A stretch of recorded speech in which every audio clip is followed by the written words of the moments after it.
Hello दोस्तों, नमस्कार। Goswami learner classes से हम राजू गिरी। हम लोग जो है यूपी टेट के अंतर्गत बाल विकास एवं शिक्षण शास्त्र का अध्ययन कर रहे हैं।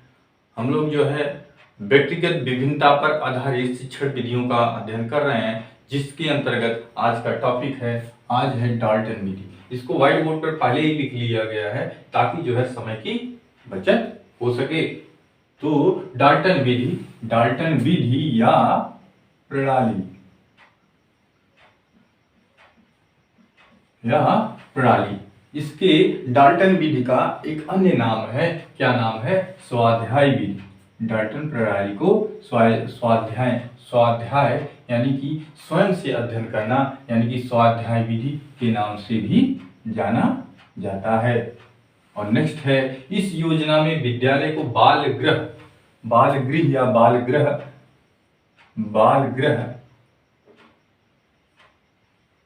गृह समझा जाता है। इस योजना में विद्यालय को क्या समझा जाता है? बाल गृह समझा जाता है, बाल गृह समझा जाता है। इस विधि में बालक के ऊपर विषय वस्तु, समय सारणी व स्थान का कोई प्रतिबंध नहीं होता। इस योजना में बालक के ऊपर विषय वस्तु, समय सारणी व स्थान का कोई प्रतिबंध नहीं होता। अगला है, यह योजना स्वतंत्रता तथा सहयोग के सिद्धांत पर कार्य करता है, कार्य पर आधारित है या कार्य करता है। बालक स्वाध्याय करके सीधा, यानी कि सेल्फ स्टडी के माध्यम से बालक क्या करता है? बालक सेल्फ स्टडी के माध्यम से सीखता है। नेक्स्ट है अभिक्रमिक अनुदेशन विधि। इसके प्रवर्तक या जनक जो है बीएफ स्किनर महोदय हैं। और जो है इसमें विषय वस्तु को छोटे छोटे इकाइयों में बांट दिया जाता है। जैसे unit first, second, third, fourth, इस आधार पर विषय वस्तु को क्या किया जाता है? बांट दिया जाता है, ताकि स्व अध्ययन या अध्यापन करने में जो है कहीं न कहीं जो है कि इसके जो है कि सरलता पाई जाए बच्चों में। इसे सीखने में जो है कि कहीं न कहीं बोरियत न हो। बहुत से कारण हैं इसको यूनिट में बांटने के। इसके समय सीमा का कोई बंधन नहीं होता। सबसे महत्वपूर्ण बात, इस समय सीमा का कोई बंधन नहीं होता कि इतने समय में इस यूनिट को या इस पाठ्यचर्या को खत्म करना है। इसमें समय का बंधन बिल्कुल नहीं होता। पिछड़े बालकों के लिए उपयोगी, कैसे बालकों के लिए उपयोगी है? यह जो है कि अभिक्रमित अन्वेषण विधि जो है पिछड़े बालकों के लिए उपयोगी है। कैसे बालकों के लिए उपयोगी है? पिछड़े बालकों के लिए उपयोगी है। अगला है बालक स्वगति मतलब अपनी गति से, अपनी क्षमता के अनुसार सीखता है। अपनी क्षमता के अनुसार जो है बालक क्या करता है? उस पाठ्यचर्या को या उस विषय वस्तु को सीखने का प्रयास करता है। अब अगला है बेसिक शिक्षा प्रणाली। जैसा कि हम सभी जानते हैं, बेसिक शिक्षा प्रणाली के जनक जो है कौन है? महात्मा गांधी हैं। यह विधि जो है बालक के सर्वांगीण विकास, कैसे विकास? सर्वांगीण विकास, यानी कि शारीरिक, मानसिक, शैक्षिक, बहुत से जो है सर्वांगीण विकास पर क्या देती है? बल देती है।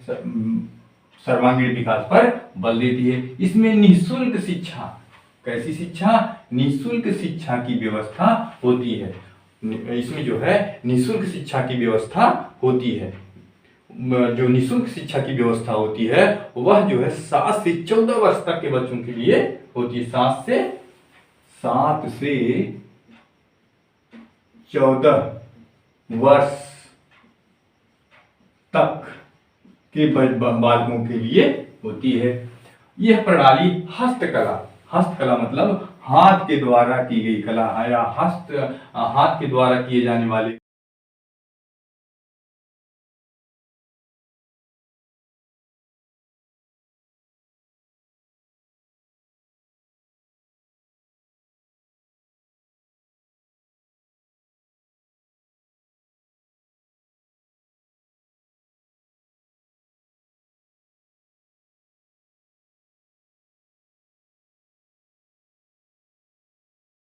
हाथ के द्वारा किए जाने वाले कार्यों को जो है या कला को हस्तकला पर का नाम दिया जाता है। तो इसलिए यह प्रणाली हस्तकला पर जोर देती है।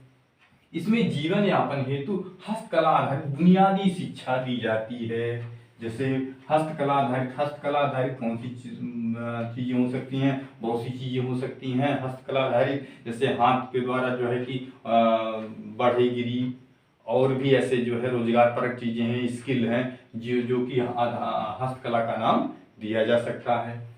यह प्रणाली बाल केंद्रित शिक्षा पर क्या देती है, बल देती है। यह प्रणाली बाल केंद्रित यानी कि इस प्रणाली में बालक मुख्य होता है। यह प्रणाली जो है बाल केंद्रित शिक्षा पर बल देती है। अगला है इकाई या विनेटिका प्रणाली। विनेटिका प्रणाली, इसको इकाई कह लीजिए या विनेटिका कह लीजिए। इकाई विनेटिका प्रणाली को इकाई प्रणाली के नाम से भी जाना जाता है, जिसके जनक डॉक्टर कार्लटन वासबर्न महोदय हैं। जिसके जनक डॉक्टर कार्लटन वासबर्न महोदय हैं।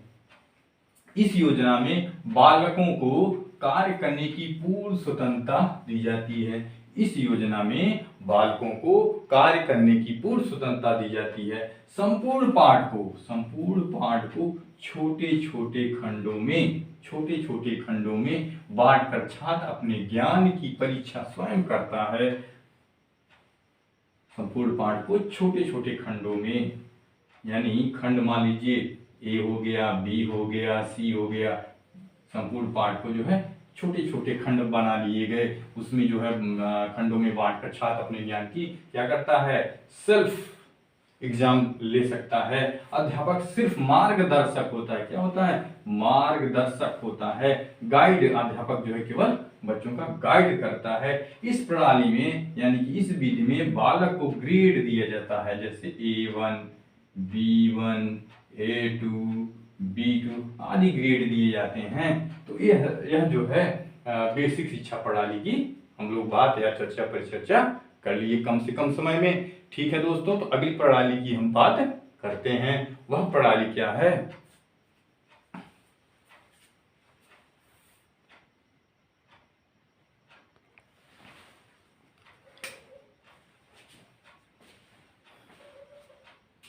तो दोस्तों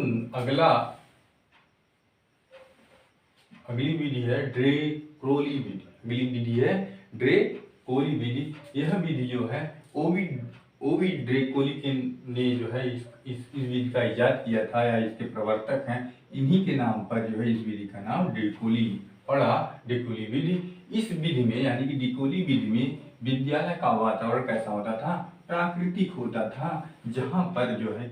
जहाँ पर बालकों को उदार शिक्षा दी जाती थी। कैसी शिक्षा दी जाती थी, उदार शिक्षा दी जाती थी, यानी कि प्राकृतिक शिक्षा दी जाती थी। बालकों में सामाजिक सोशल इमोशन यानी सामाजिक भावना का विकास किया जाता था। बालकों में जो है सामाजिक भावना का, नैतिक गुणों का विकास किया जाता था। और साथ ही साथ इस विधि में बालकों का विभाजन उनकी रुचि क्षमता के अनुसार, उनकी क्षमता के अनुसार जो है किया जाता था।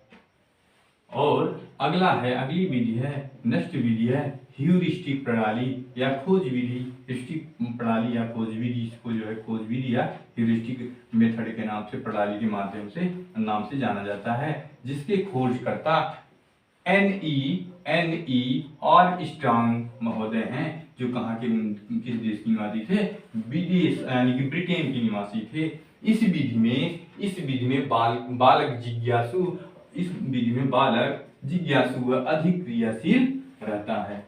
इस विधि में बालक अधिक जो है जिज्ञासु और क्रियाशील रहता है। ठीक है दोस्तों, अब जो है अगले टॉपिक में हम नेक्स्ट वीडियो में एक नए और जो है कि परीक्षा उपयोगी जो है कि टॉपिक के साथ आपसे मिलेंगे। तब तक जय हिंद, नमस्कार।